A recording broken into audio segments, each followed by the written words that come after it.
Mm-hmm. All right, y'all. All right, welcome to episode 5 of the Purposeful Talk podcast, and today we have Sierra Harris in the building. Welcome. Wait for it though. We got Sierra Harris here, and I'm definitely excited about this. This is going to be very exciting. It is. You know, most of these episodes have been people I've been to school with or people I knew in the past. So it's like a full circle moment every time we do this. Yeah. So, but yeah, she's here now, and today we're gonna go through these questions, man. You ready? I'm ready. All right. So first and foremost, the title of this one is Health is Wealth. She is definitely, I would say, as a person that knows about health, but you know, some people know. Yeah. So title of Health is Wealth, man. So this is first and foremost, let you introduce yourself. Yeah. Let the people know who you are. All right. Well, hello everybody. I'm Sierra Harris. I am a Memphis native. I've only been back for like 2-3 months now. I went back to Murfreesboro, where I went to school in Middle Tennessee State. So now I'm here at St. Jude in infectious diseases. Super exciting. Love the environment. Y'all should join us. Beyond that, yeah, that's it. Okay, let's say this. So, you've been doing healthcare for how long? Oh, 7 years. 7 years. 7 years. When did you know there was a job that you wanted to do? Because you know people do jobs for money. I feel like for you, this is why I invited you. I feel like it's something I feel like it's something that you knew about when you were younger. Yeah. I may be wrong about that, but I have a good intuition. So yeah. What motivated you to choose that field? So what motivated me to choose this field was my childhood, for sure. Mm-hmm. I knew when I was a little girl that I wanted to be something in the medical field, specifically a nurse. I did chase after nursing, but I ended up switching paths, and now I love where I am. I've been doing it for 7 years. I've been doing HIV and AIDS and STI prevention. So yeah, I love it. Okay, what's up? And you've been when did you start it 7 years ago? Yeah, so I started right after undergrad in Middle Tennessee. Okay, gotcha. Right. Okay, so you just went straight from school. Straight to it, yep. Okay, then got your master's last year, right? Yes, I did. Yeah, got your master's. Yes. I'm tracking, yeah. So, was it, what would you say was hard about it as far as your journey to healthcare? I know that you did nursing, you switched. Like, was it a hard part, or was like deciding that, or would it be more so like the beginning, just learning everything? I don't think there was anything that was difficult about it. I think the most difficult part may have been last year when I was looking to switch jobs. So I was in a really toxic job situation. I had a terrible manager, and I just wanted to be free. I wanted to be away. So I started my search in September of last year, and I honestly didn't find a new job until, like, was it February or March of this year? Mm-hmm. So that has been overall my most frustrating moment within the field, because I'm used to being able to easily plug into opportunities and be there, like right there in my hand, based off of my experience, the people that I know, all of this. So that was a long and new journey for me. That was something that I was not expecting. Yeah. But I always say that things come when they're supposed to happen, and so yeah. Okay, cool. That was up. When you do healthcare and stuff like that, you got people, you know, that may have sleep in your circle that want to aspire to be where you're at, and don't understand that it comes with a lot of hard work in the background and stuff like that. What is some type of like advice you would give to somebody looking into being a healthcare professional in any realm? Like, what is some little keys you would give them? I would say you have to have a passion for it. You have to have a love for it. If you don't have the drive, the passion, the love, the compassion, the empathy, all of that, it's not gonna work. I look at a lot of healthcare professionals now. A lot of times it's about the bag, and it's about the bag with everybody. I get it, but You have to love it. If you don't love it, it's going to show. So I would say passion would be the first thing, and I feel like everything else pretty much comes, you know, as you're working throughout whatever field that you're in. I got you. You're right about the bag piece. Like I know the bag. Yeah. I guess like for people in general, the bag does matter. But I think what's happening now, which I think is big. Like I think we're going through a shift in like the universe right now, where not for where people want to do stuff they like to do, even if it don't bring no money. Yeah. No money at all. They want to do it. Like it's something about this new age. Like I'm not gonna work at your McDonald's. I'm not gonna work at your Kroger. I'm not gonna work at Lowe's. I'm not gonna do any of these jobs because I want to do what I want to do, exactly. and I want to be what I want to be. Like I want to be a doctor one day or whatever it is, but I don't want to go to college all these years. I want to learn on YouTube University. Like I don't get it. I personally don't understand it, but I do understand the bag piece. But I think now people are like, if it's not what I want to do, and I ain't finna do it. Gonna do it. Yeah, it's like, and then it's honestly for them. Some of these kids, not even no repercussions. No. Not if they parents have money, something like that, but. It's like I could just be 26. I can get up to 20 to 30 something. We can just go pay out of pocket, you know. Totally different generation. It's so weird. So how long? So you right now your position is what's your title? I'm a manager at St. Jude. Okay, manager at infectious St. diseases. So it took 7 years to get there, right? Would you say? Well, or like transfer? Was that transfer lateral thing or?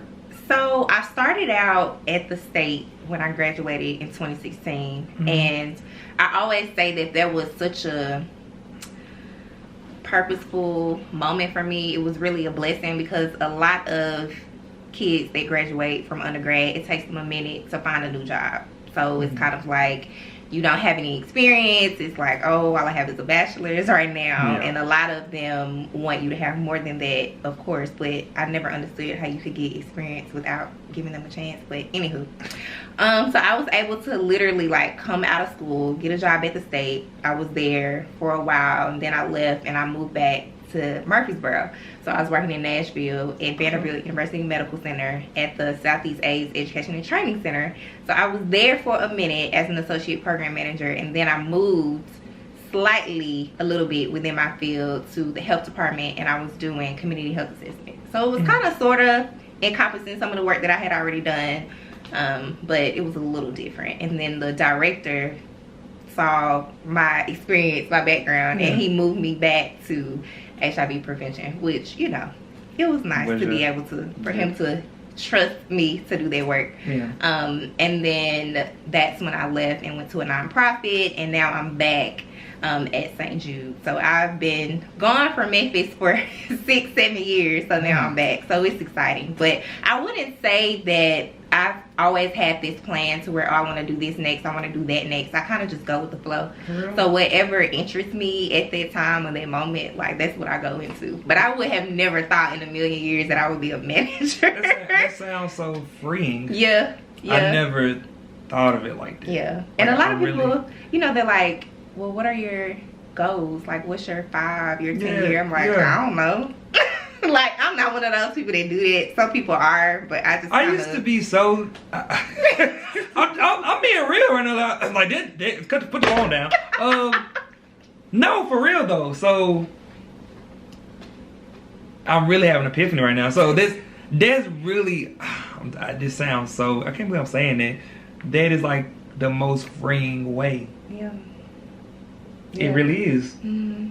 Because if you don't put that pressure on you, like for example, like you probably didn't say you wanted to get your master's. You probably just like, maybe I get it. Right? So it's like, okay, let me do the assignment. If you go with it that way, it's freeing.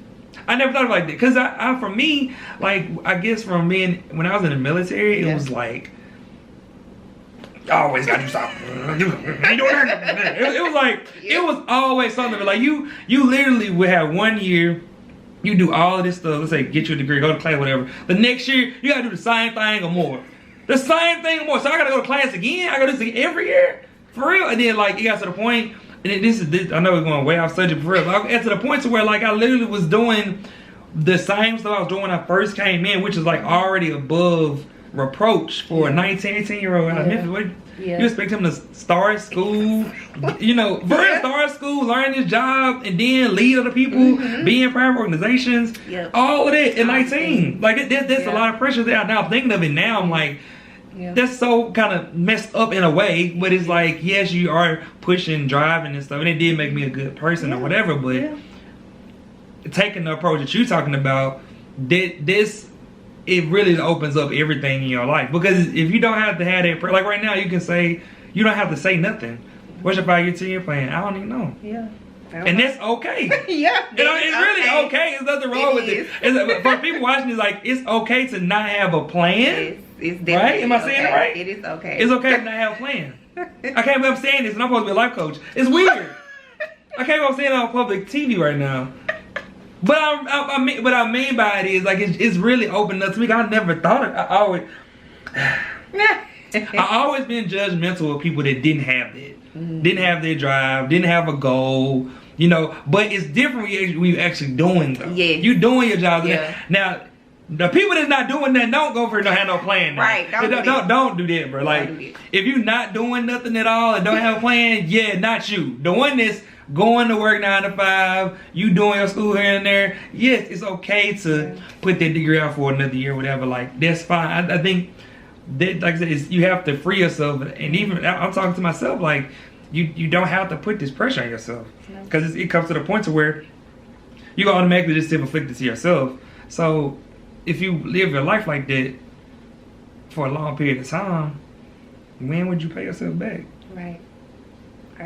I mean, if I'm being honest, I kind of beat myself up in other ways. Because you know how people say, oh, you're supposed to do this by like 25. You're supposed to do this by 30.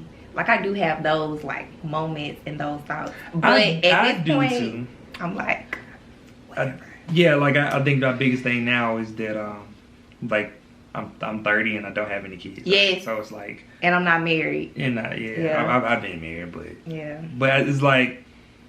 When I go to like today, I went to gym, right, and I saw this guy with his son. I was like, dang! I'm like, man, did I make a mistake somewhere? Like what I mean by that is like, I know we're going completely. We don't have to. It's still. It's fine. It's healthy conversation. Yeah. But all I'm saying is like,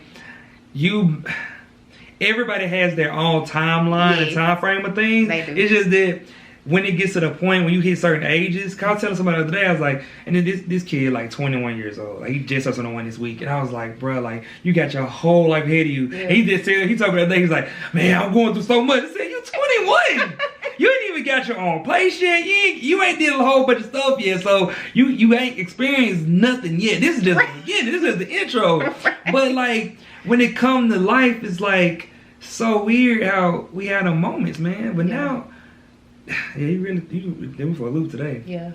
Yeah, the age comparison is the thing. I think that's instilled from us from school, man. Yeah. I ain't gonna lie. Like I believe the school system set that up because you go to school and they be like, yeah, you gotta do goal setting, you gotta do this, do that, you gotta, it's kids to get their high school diplomas at 16, right? Like you got that, then you got the ones that put it off, but everybody gotta get it by 18.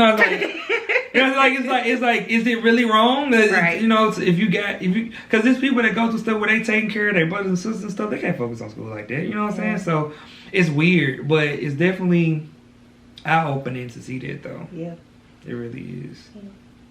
More story, y'all. Set your goals and go your lane and your way, and it's the best way. Yeah. Steve Harvey didn't get on TV till he was 38 years old. That was a fun fact, but I just learned that too. But you got stuff in your life that you maybe trying to put like a time stamp on in a way, I guess, but don't do that to yourself, man.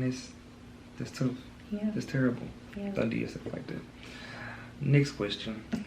All right, so back to the subject. So I guess since you're in the healthcare realm, I know that you see a lot of patients and stuff like that, right? So what would be like your personal like observations of what you've seen and what you would advise people as far as health overall? Like you don't have to be necessarily what you do every day, but you in hospital, you see a lot of stuff like somebody got sick randomly from like eating something bad or whatever. Like, you got anything like that?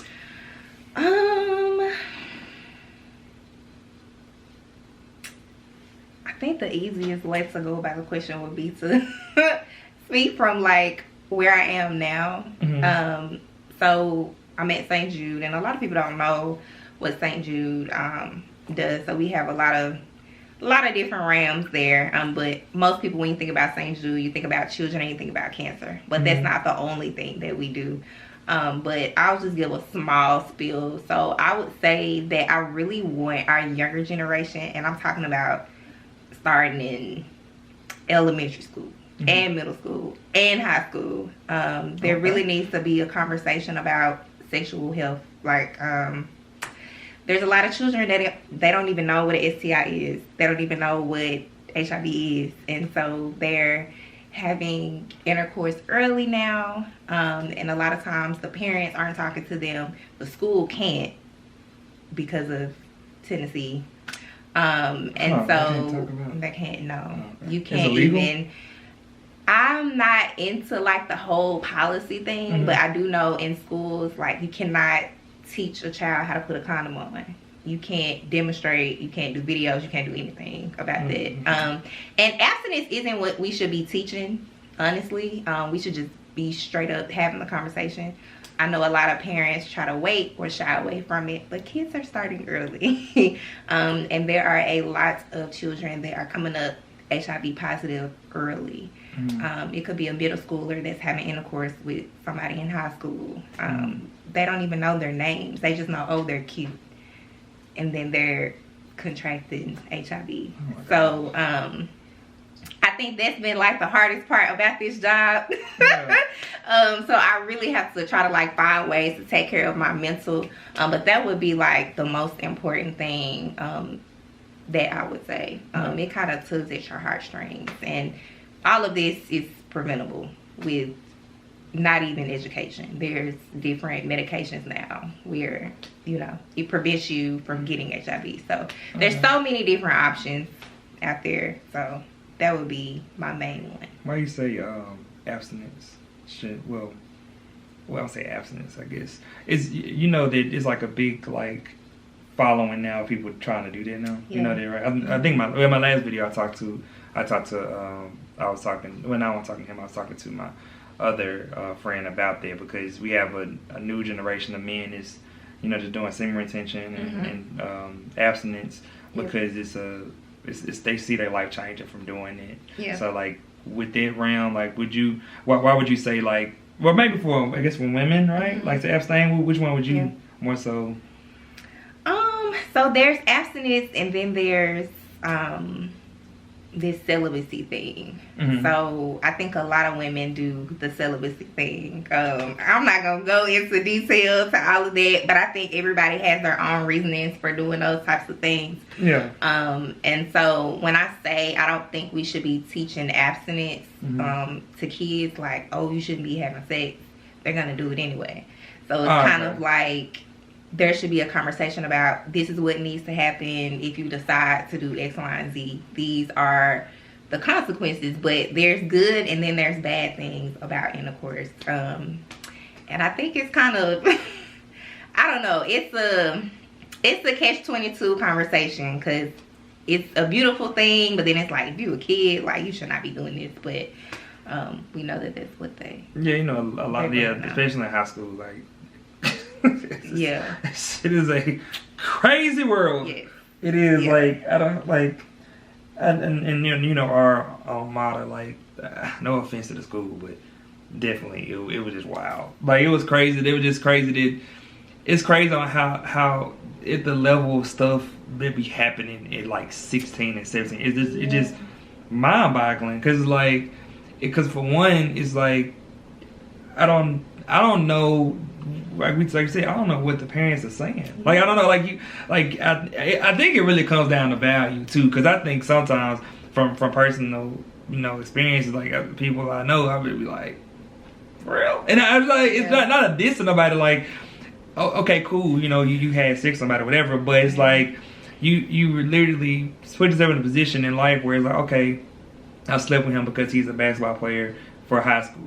He's not in the NBA, right? But it's like the persona, because they teach you young who potentially would be the high value males or high value. For real, they teach you young, like, okay, basketball, football, track, whatever, like them the top, right? So you get, when you're in high school, the girl already gonna be like, okay, I need to try to get a basketball player. I was like, or a football player, and then I need to get the one that's starting, not the one that's on the bench. Then after that, it's the dude on the bench, and then after the dude on the bench is the dude that's the third string. Then we get down all the way after you pass all the clubs. Then it's the dude that's actually got the 3.5 GPA, smart, and all that. Then after that, he's 10 years later, then he that guy. But it's sad, but it's like we see it though. When you go back, and then you go back and you actually look at the system in itself, it's like it's flawed, because you can't sit up here and just tell me that every person that's playing basketball or playing football are gonna make it to the league. Yeah. Especially depending on what school you go to.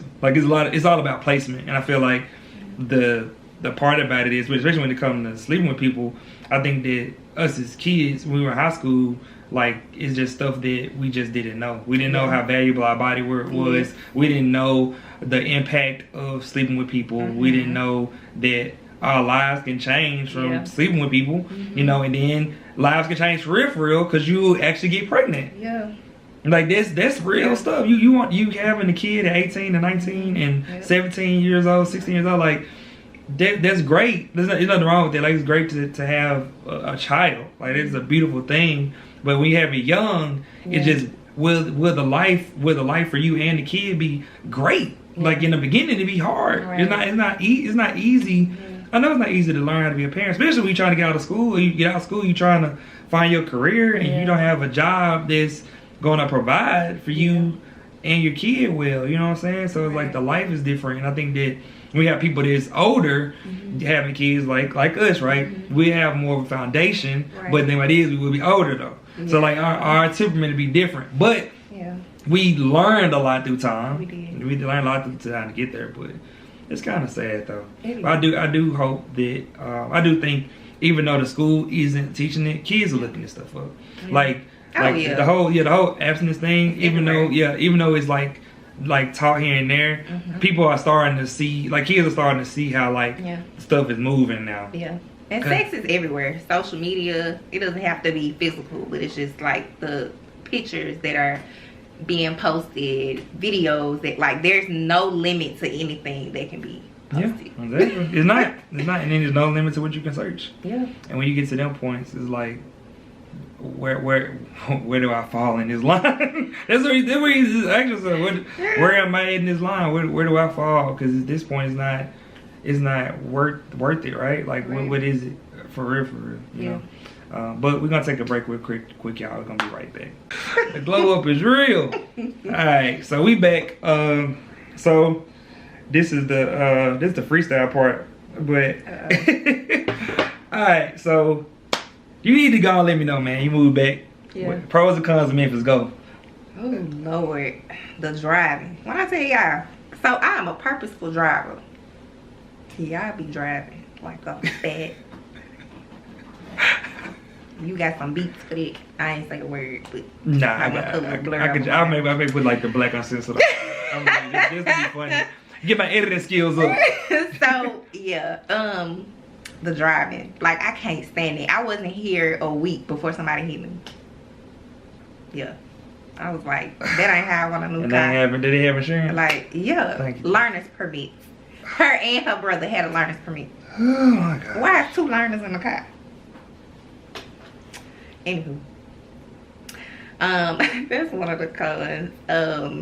I'll say, since I've been back, like, I've been like looking over my shoulder, like, for real. Yeah. So is that because is there when you go out of town, right? Because you travel too, like me. Yeah. When you travel, right, you don't feel that like that, do you? No. Me either. No. But I come to Memphis, I be the same way. No. I be like, why am I on guard? And people was like, it's not just here. I was like, yeah, you're right, it's not just here. But it ain't like this everywhere. Come on, man. Like, this is ridiculous. But like, when I was in Paris, right? Before I went to Paris, they told me, they said, hey, you be careful Paris, because, like, they always they do the pickpocketing, right? Yeah. So like, even when I went down there, I wasn't on guard like Memphis. I was just like, all right, pickpocket, whatever. Right.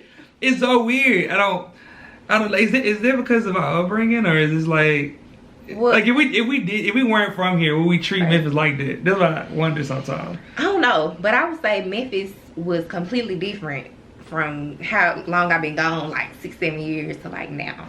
Like Memphis is completely different. That's true. And like coming from Middle Tennessee, you know, Murfreesboro is like it's a white city. And so is Nashville in a sense. Yeah. Like Nashville is mixed, but it's just like when you conservative. There you go. When you come from that to this. Yeah, conservative barbecue, you know, a little bit of sauce, you know. It's a lot. Memphis got all the sauce. Yeah. But I agree with you too. I think you're driving definitely one. And just the on guard part. Yeah. Like that's why I was thinking even now, I was thinking about moving, because I was like, it's cool here. I know I got a purpose, and like you said, I know I got, you know, job and all of that, but is it worth the peace of it?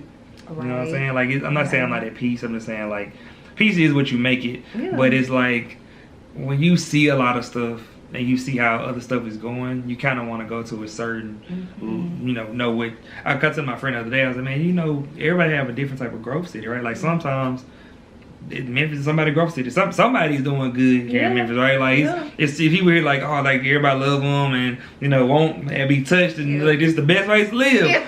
But this you know, this only a certain group of people. Right. But then if we went somewhere else, right, and they treat us like that, right, that'd be our growth city. Yeah. So like I do think Memphis is like so weird. I call it a waiting room. It's kind of sad to say that because it's kind of like a wait your turn thing. Because when you think about it, a lot of the people that's here, they're trying to find their way. Once they find their way, they leave. Yeah. I'm not saying they leaving because they feel like the growth that they have here has reached its peak. Yeah. It's on the other things. So I think that's why Memphis. I personally, when I first got here, I'd say I'm just gonna treat this like an assignment, like I'm in the military. Okay, I'm signed to Memphis for 5 or 6 years or whatever, and I'm gonna figure it out. Like I think we go in that way, you start just being more so, you know, taking everything day by day, like you said, and not putting no goals per se, but just, you know, taking it day by day, because Memphis is one of the places that you appreciate your life. I mean, right. A lot of stuff going on here. Yeah. Too much stuff going on. Yeah. Unnecessarily. I think Memphis is a beautiful city. I just don't know, like, I feel like we could get back to where we used to be. Like the Liberty Land days? But it'll take a lot. I think it will. But I think it would take a lot. But I think that people need to understand the power of community and stop this competition stuff. Yeah. If you just stop it. I'm closing my eyes and saying it, but I'm just like, please, just stop it, man. There's no competition at all. But yourself versus yourself. Everything else, like we just talked about today, about the 30, you know, this internal. This not because we saw somebody else with kids and like that. And even people that we do know with kids, it's not about this. It's just that we have personal things internally. It's like, man, I think it's time, or maybe I passed up time, you know, whatever. Yeah. But it's just an internal thing. But I think that Memphis definitely needs to like come together in a way, because if the unity is there, you will see the difference, and you will see what the rewards are. You know, I think that Memphis been so separated, it's ridiculous. It's like it's within the city separation, and then it's like now it's the class separation. And I think we've been seeing it, but we seeing it more now. Now you seeing like we moving all y'all kids to this school. You know, like they did that with us. Yeah, they did. They did that with us, the South Wind babies. Right like there. I mean, they took us out of the other schools and threw us to South Wind. Shout out to South Wind though, but they threw us there, and for a reason. And we're literally seeing gentrification at its highest peak, and it's so disrespectful. The stuff they be doing, like it's crazy. And it's like, okay, cool, you know, like Chris Rock said, he's like, they may not like you, but the prices, they don't like somebody. They don't like somebody with the prices. Like the prices when they sit. Like no, ain't no way. But overall, Memphis, we love y'all, man. It's just a lot of stuff. It's a lot of stuff got to be fixed. And you know, people only got so much patience when they leave. You know what I'm saying? So it's like it's just what it comes down to. But big Memphis all day though, definitely foundation for a lot of stuff. Just just need not stop being a foundation for crime stuff. That's about it, you know. And we know it happened everywhere. I know the same quote. Crime is everywhere. I know that's like a selling point for Memphis. I know. Just because crime is somewhere else, don't mean people don't want to live here. But it's like, okay, I'd rather take the crime here. I'd rather take the crime somewhere else than here. Right. Because y'all off the chain. Y'all chain for sure. I just wanted to finally give you your flowers for your hard work that you've been doing. You've been doing this, like I said, for 7 years, doing it for a while. You definitely have been above reproach and defied the odds of what you do. You helped with the reunion we did and stuff like that. Like you volunteered. Yeah, so like you are a selfless person. And that's why I hit you up and asked you to come here, because I wanted you to know that you're a great human being, for real. You do what you do. And you honestly, you know, where you at now, I know that you came back to Memphis, but I do feel that you came back for a reason. Yeah. And you're back to change something. I don't know what it is, but it's something. Because I feel like anytime God calls you back somewhere, it's because it's something has to be done. Yeah. And once that mission fulfilled, you know, you'll be on better things. But I think this is just a period for you to develop more and change something. And once that thing changed, somebody gonna pick you up for something else bigger and greater. For sure. So, yeah, so definitely want to let you know that. But other than that, though, you know, thank you for coming here. Yeah. Thank you for being a guest. We made it to episode 5, y'all. Thank y'all for watching. Due to the technical difficulties and stuff. But other than that, y'all have y'all a good day, and I'll let you say bye. Bye, y'all. Peace out. Bye.